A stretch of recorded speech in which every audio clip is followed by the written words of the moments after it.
2 weeks down, we are cruising. We're ahead of schedule from last semester, and the students are doing well.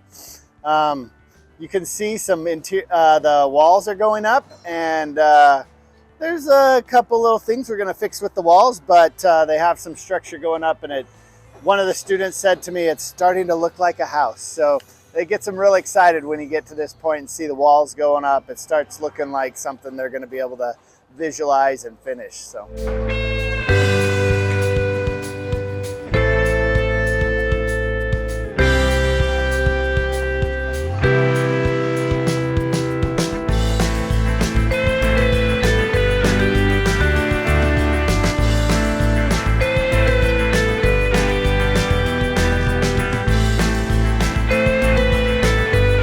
That's a motivator. As they see that coming to fruition, it begins to motivate them and continue to motivate them so that they're working hard, putting their full effort in and doing their best.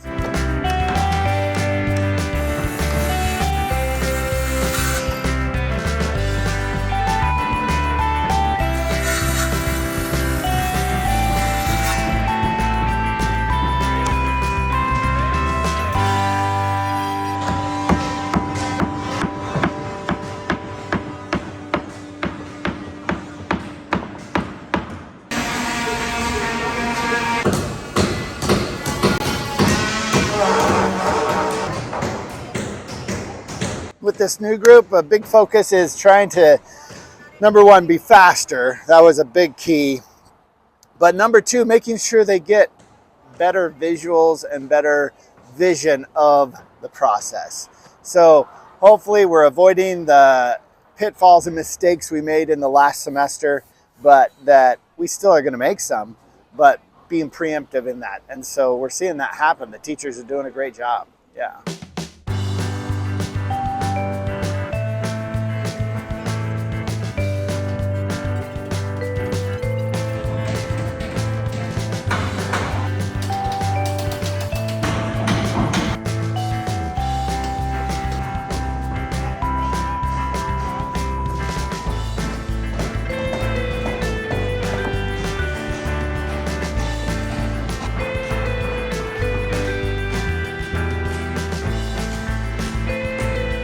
With these walls, you want them flush with the outside, and you can see there's a little lip here.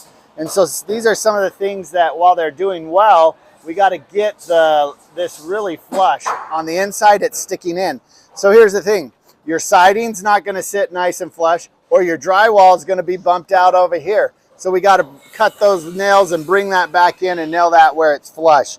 And that's just all around on a lot of these, and that is a common mistake with our new builders, and it's not a mistake as much as it's just learning the process, understanding how this wall is going to affect the drywall and the finish effect so that you don't have bumps and things in there. It's all about those small details, right, Nelson? All about the small details and the large, it's all together, but yeah, the small details make a critical difference. So like this side is bumped out. So your siding's going to go on here. It's going to be bumped out right there. So we got to bring that in and make that flush. How do you do that? Do you have to separate the pieces? Or so they will just cut the nails out that they've put in, and then they can use a clamp to push that over, or they can use whatever, but they'll just have to push that in.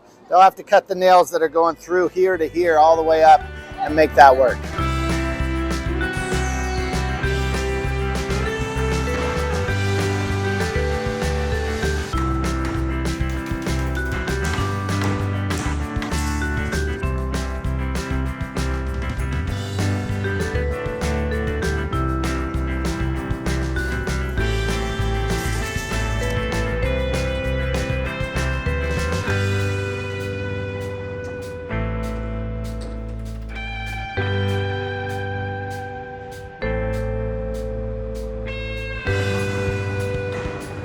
One of the things about this program is whether or not you go into construction afterwards, you're coming away with ability to work through situations and issues, and as problems come up, mistakes happen, to work around, to find solution when things are difficult. Right now we're running into supply chain issues. So even as teachers and school administration, we're looking at ways to pivot, to do other things with still progressing, still keeping our schedule, while our supply chain struggles to keep up with the demand we have.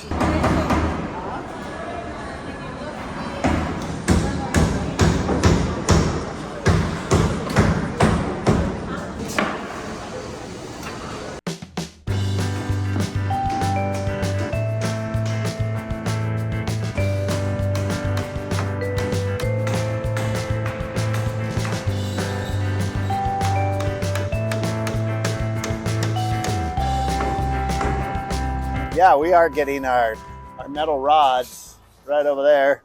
You see the metal rods there? We're getting those from New York. We don't even have enough here in Tucson to finish our, put them in the rest. You can see these two houses don't have their metal rods in. And so it's interesting. Wood, we were starting to have a scarcity. Now it's coming back. The metal, now we have that scarcity. And so we're trying to get that. We found a vendor. They're going to keep us supplied out of New York. And it's a constant battle with different parts of the construction process. We're getting a lot of drywall. That's not been hard necessarily. Our windows and doors, they are 3 weeks out from when we ordered them. Not a bad time frame, but still, as we want to put in doors and windows next Tuesday, but we won't be hitting that. We'll be putting in a door and we'll leave our windows out. But it's all just different items at different times present the issue.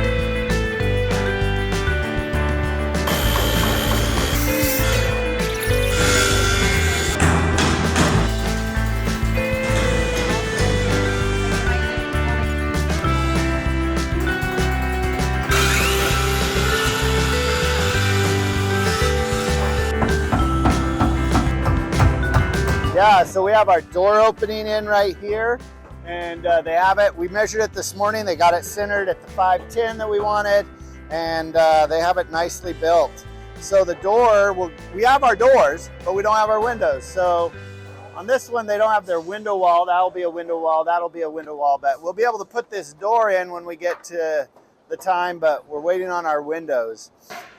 It's critical when we do our door opening that it's the right distance. So they have to make sure they get their measurements right. Plus they're trying to adapt to the 16-inch centers.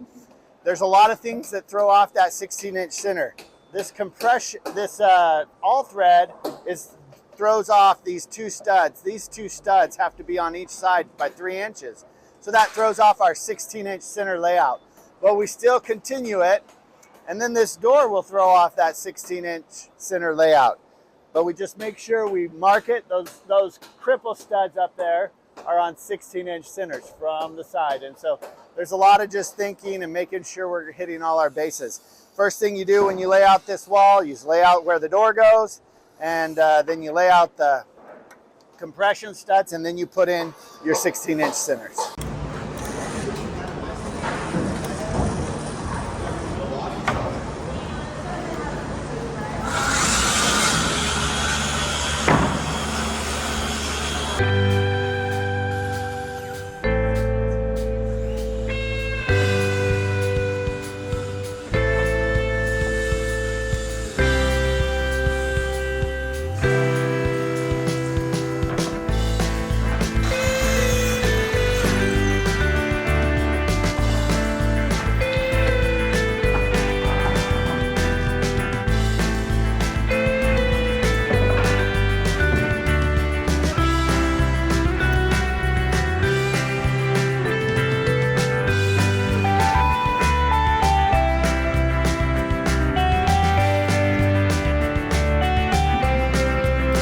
This is a great pace. They are a little behind our current schedule, but they are much further ahead of where we were last semester at this time. And so there's some great things happening, and they'll be able to catch up. We have the schedule built so that they have some flexibility, but right now we're going to pick up the pace and get moving.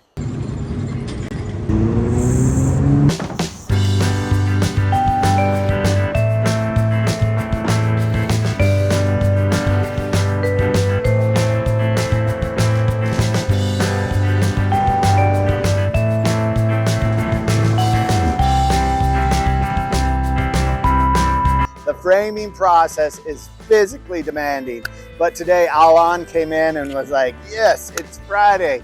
I got one more rested today and then it's the weekend. So they are excited for those breaks. And it's important to have those breaks so that they can rest, refresh, and come back ready for Monday.